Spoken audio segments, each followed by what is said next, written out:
Hey there, I'm Douglas from Draftbit.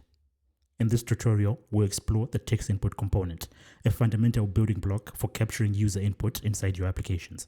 This component is highly customizable, allowing you to collect text data while providing an engaging user experience. Let's dive in. To add our component, let's go to here where it says components, we click add, and then we click text input. If you're not able to see it, you can search text input. Then you click. Right, it appears on the screen. We go to the text input and then let's add some color to the border. So here where it says decoration, let's add a dark color so we can see it properly. Now we can see our text input. Okay, when you create your text input component, one thing happens, right? If you go to a variable, we'll notice a variable has been created, text input value. We click that variable, it created a variable of type string, and then the initial value is empty, right? So by default, it creates a variable. So this variable is where it's going to store the information that the user enters in the input, right? So let's go on to the right side. Let's go to the data property, right? The first bit of thing that we see is the data source, right? So the data source, this links where the data is going to be going, right? So if someone enters data inside here, so let's go to the web preview, right? So if someone comes in here and says, maybe let's say Douglas, right? So if someone enters this value needs a place to go, a place where it can be stored, right? And by default, it creates its own variable and then it stores it there, right? If we ever in a situation where we need to change this, we just come here where it says data source, and then, so let's do that right now. So it says variable, let's create a variable and say we want to store a name, right? It's of type string, we save that, right? So now we have a variable called name, right? And this variable right now, it's not storing anything, but to change that, we just come here where it says data source, we click that variable, and then we have name. So we click that, and then the data source is now changed. So before, where it was putting our data into text input value, is now putting it in name, and we can even delete that, right? So now whenever we come into the input, we type a value, so name Douglas, we type a value, that value is now going into the variable that we just created. Okay, perfect. Then next up, we have this flag called editable. So by default, this editable is set to true, so we can edit this input, right? But then there are some cases where you don't want this input to be editable, right? So we just come in here and we say false. And by doing so, we can now no longer edit this input. And then in situations like this, it's usually you have an input where you just want to display the value. You don't want the user to be able to edit it, right? Or maybe you have a button where the user needs to say edit, then you can allow them to edit. So by default, you can just say Douglas. So we're giving the variable a default name, right? So when it loads, it's just going to say Douglas, but we can't edit because right now our editable is set to false, right? Then we can just put it back. We can just set it to true. And then we can now edit. Okay, then next up we have placeholder text. So let me remove this initial value, right? So placeholder text is text that appears here where it says enter value, that's placeholder text, right? So if we come in here and we say, please enter your name, right? You see, now it says, please enter your name. Then I just come in here. So placeholder text, when you start typing, it disappears. When it's empty, it's there. So this can allow the user to know like what the input is expecting. So because sometimes you might not have labels. Like here, we don't have labels above the text. So placeholder text is good for that. We can just specify what we want, right? And then disabled. These are now just self-explanatory. Do you want to disable the input or do you want to enable the input? Basically, that's what that is. And then there are some situations where we want to have a password, right? And you know a password, when you type a password, you don't want the password to be visible, right? You want it to hide that password. So where it says password input, right? We come in here and then we just say true. So by default it's false. Once we say true, this input is going to change. And then now whatever we enter in here is now hidden. Yeah, so it's now expecting anything that you enter in here to be a password. So yeah, let's just turn that off now. Let's go back to the default because we want to play around with text. Yeah, so now we're back to text. Okay, then next up, in our input, we have what are known as triggers. So here we're in data properties. So we click here. So these are called triggers. So the input comes with 5 triggers by default. So it has the on change text, the on return key, the on focus, the on blur, and then the on change text delay, right? So the first trigger is the on change text. We click that, it takes us to our action editor. So what does this do?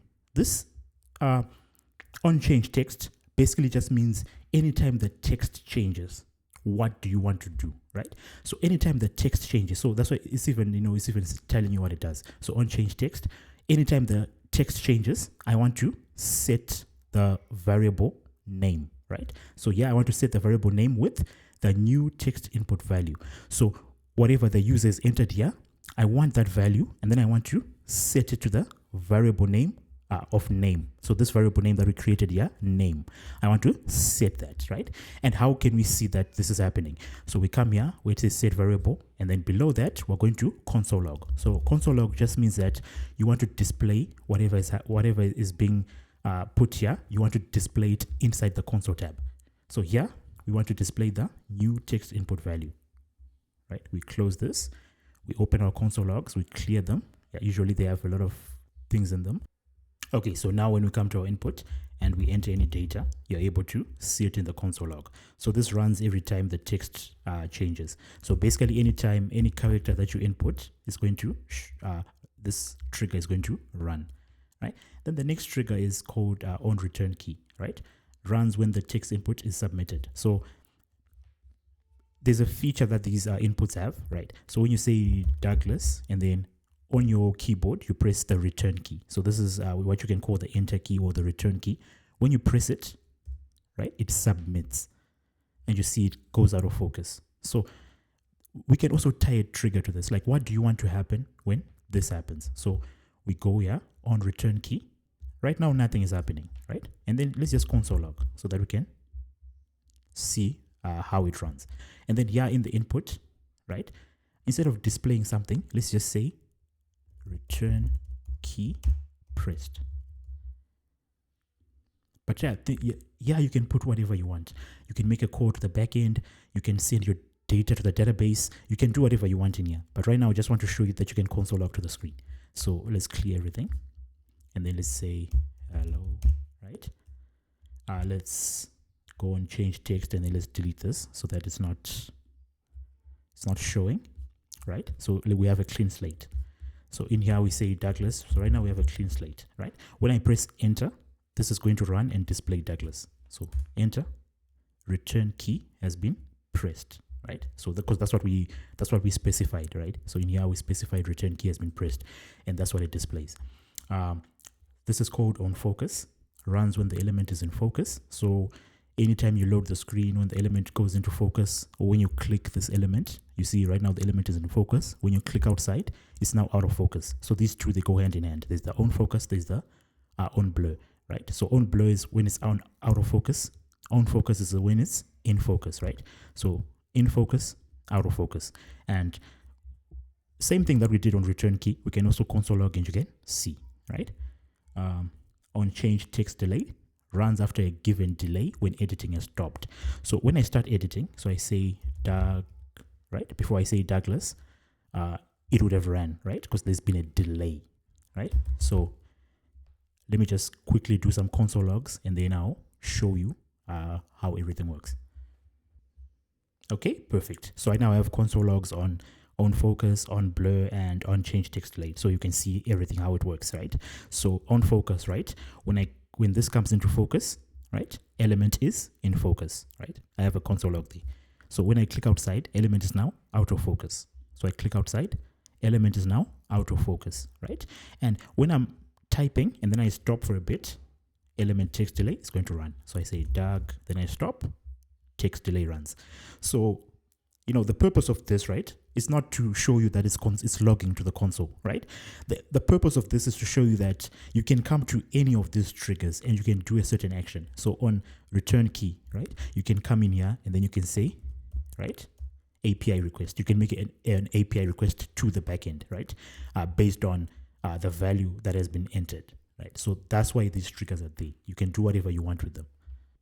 Okay, next up, let's look at styling. So we come here where it says styles, and then we're able to style this text input component, right? So the first style that we can add is called a placeholder text color, right? So remember placeholder, we talked about it. It's this thing that says, please enter your name. We can also style this text color, right? So you can say, I want this to be primary color, which is like a blue.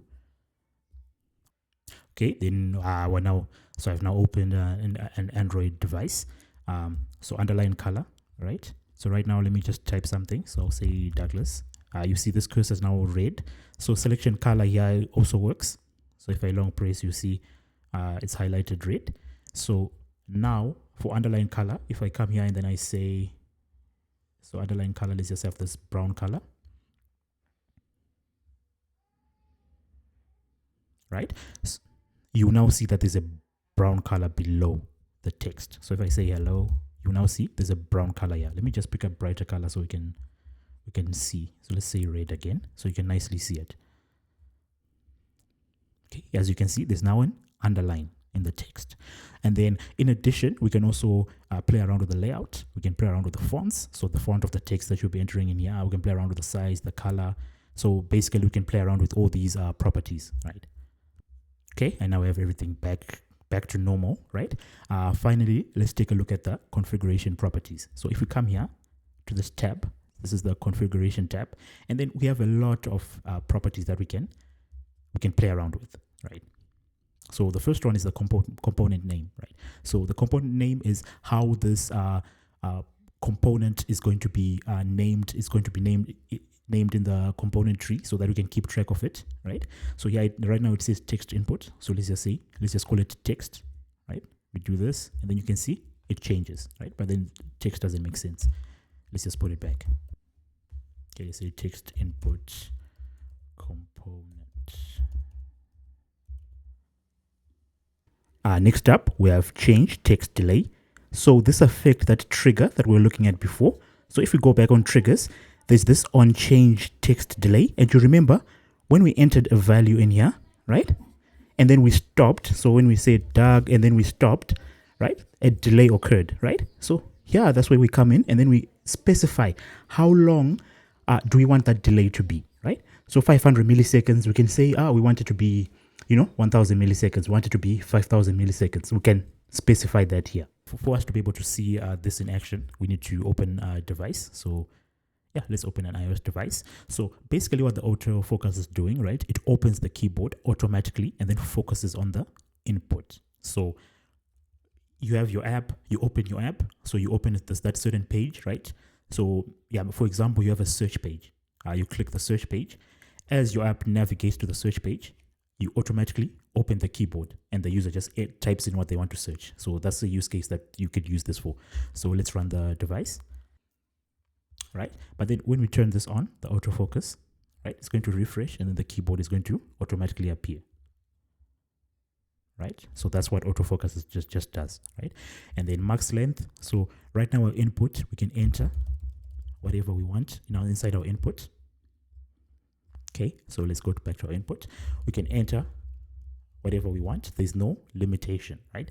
So here where it says max length, I can limit it. So these are for, for cases whereby maybe I just want to limit it to a certain number. So maybe it's like a zip code input where maybe a zip code in that area only has like 4 numbers or 5 numbers. I can limit that, right? So I can just say 4.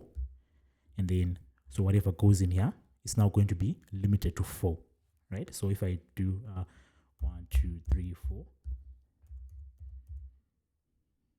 right? I can't proceed, right? It's not letting me proceed even though I'm trying to type. So that's what the max length does, right? And then we have the clear button mode. So this is an iOS only feature. So just make sure you're on iOS on the device preview. This feature only works on iOS, right? And it basically means that it shows a clear button during when you're editing your text. So right now when I'm typing, it's going to show a clear button. So let's just reset the max length, right? And then we have the clear button. So we come here, and then here never just means that, so when you're typing, never show me a clear button here. So that's what never does. And then while editing, right? This means that while I'm editing, so when I'm not editing, it doesn't show. But while I'm editing, so right, let's type something. This button now appears. We click that, it clears the whole field. So that's what the clear button. Okay, then we have the unless editing. So when we have the unless editing, basically just means that when we're not editing, we want the clear button to show. And then always, this just means that no matter what, just show the clear button, right? So that's what basically that just means. So now we always have the clear button, no matter what we're doing. Okay, then we have the clear text on focus. So whenever our component focuses, or when our screen loads, right, the component comes into focus, this just means I want you to clear the text, right? So, right, so enable return key automatically, right? So basically this just means that whenever we have text inside this input, right, and then we press the return key. So let's just test that one out. So whenever we have text inside here and we press the return key, then it works, right? But then if we don't have any text and we try to press the return key, it doesn't work. So right now, we don't have any text. I'm going to try and press the return key, right? You see, this is in focus. It's not working, right? And then I say Douglas, right? And then I'm going to press the return key now. It comes out of focus, right? And then there's this one called multiple lines, right? So right now, if I was to, so let me just fill this whole thing up, right? You're going to see something. It's going to start scrolling to the right. Right? It creates an endless scroll to the right. Sometimes we don't want that. Sometimes we want multiple lines. So here, when we have multiple lines, instead of scrolling to the right, it's going to add a new line, right? So yeah, let me just quickly do this. You see, it adds a new line. The next one just specifies how many number of lines you want before you start scrolling again. And then for scroll enabled, right? When we have these multiple lines, sometimes we want to scroll through them up and down, right? Okay, then we have spell check, right? So disable spell check. So sometimes when you have, so if you have a wrong thing, right? Basically it's going to autocorrect, and then on some devices it's going to have a red underline to say, oh yeah, that's the wrong way of spelling it. So we can disable that so that it doesn't do that. So yeah, you see it's correcting me. It's putting that line to say, what you spelled is wrong, right? But then sometimes we don't want that behavior, so we can disable it here. Then we have autocomplete. So autocomplete here, right? It just means that do you need any help when you're autocompleting, right? And this is a way that you specify, right? Like what kind of data, like do you need help autocompleting? So if I'm trying to enter country data, if it's an email, if it's a family name, if it's a given name, right? If it's a new password, if it's a one-time code, postal code, street address, right? I just specify here, and then it's going to help me autocomplete based on that type of data that I entered, right? Okay, then next up, we have these advanced properties, right? So the first one is called allow font scaling. So what is font scaling, right? So font scaling is basically you are saying that we want to match the font that the user has on their device, right? So we usually want this so that in a user's accessibility settings, if they have a certain type of font scaling, we want to respect that. So we just leave this on so that we respect that, right? Then we have auto capitalization, right? So this is just self-explanatory, right? But then there's some controls, right? Of how do you want to do it, right? So so right now you say I entered hello, it's lowercase. Sometimes I can say I want a sentence to be uppercase. So if I do auto capitalize by sentences, so now when I come here and then I say hello, right? You see the first letter is a capital letter, right? So if I say hello, my name is Douglas, right? And then I say full stop, right? And then I say I live in. So when it's sentences, when you put a full stop, the next thing is now another sentence. So it capitalizes, right? So that's what it does for sentences. We come here for words, right? It's going to capitalize every single word. So if I say hello, my name, right? So you see, it's going to capitalize, right? And then, yeah, so If I come here and then I say characters, so now every single character is going to be a capital letter. So if I come here and then I say my name is, then it capitalizes every character. Okay, then next up we have autocorrect. So it's similar to spell check, but except spell check, it's underlining red when you misspell, right? And then autocorrect is actually correcting when you misspell. So if I come here and then I say hello, so let me misspell hello, right? And then let me turn off this auto capitalization. Then I will deliberately misspell hello. Right, and this is a misspelling, right? So when I click space, it's going to autocorrect it, right? When I click space, you see it autocorrects it to hello. If I turn this off, it won't autocorrect it anymore, right? So if I now come back here and then I say, right, this is the wrong spelling, but then now it doesn't autocorrect for me. Then this hide caret hides the cursor in the view text input, so we no longer see this cursor. Okay, so if I enter something in here, if I say hello, right, and then I long press, right, this text, right, so this thing is called it's called a context menu that appears, right? So if I turn this off, if I say hide context menu, right, and then I come back again, do the same thing, right? Type hello or whatever I type, and then I highlight it, right? Nothing is appearing, right? I'm trying to highlight, nothing is happening, right? So this is what the context menu does. And then we have the keyboard appearance, right? Let's go back to iOS. Okay, so now let's look at the keyboard appearance. So if I come here, so to better see this, right, you see we have this keyboard. Let's autofocus the keyboard, right? So whenever it opens, right, the keyboard opens. So on keyboard appearance, we have default, we have light, we have dark. So default is what we're seeing right now. Light, let's see dark first, so that we can see a bit of differences. Okay, we see our keyboard is now dark. Let's do light.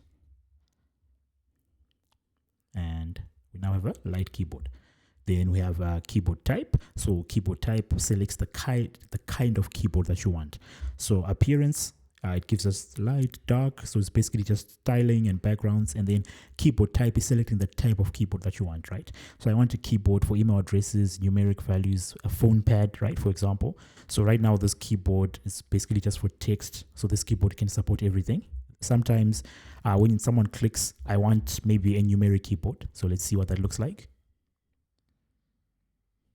You see, we have a numeric keyboard. Sometimes when someone clicks, I want a phone pad. Right? We have a phone pad. You see it now has star, plus, star, and hashtag. Sometimes when someone clicks, I want a decimal pad. We have blur and submit. So when you submit, basically it determines should you lose focus after you submit, right? So when we have some text in here, we press enter, that submits. Should we go out of focus? So should we close this input and then take it out of focus? That controls that. And yeah, I think you now have a good understanding of how the text input works. Yeah, and thank you for watching. If you have any questions, please leave them in the comments.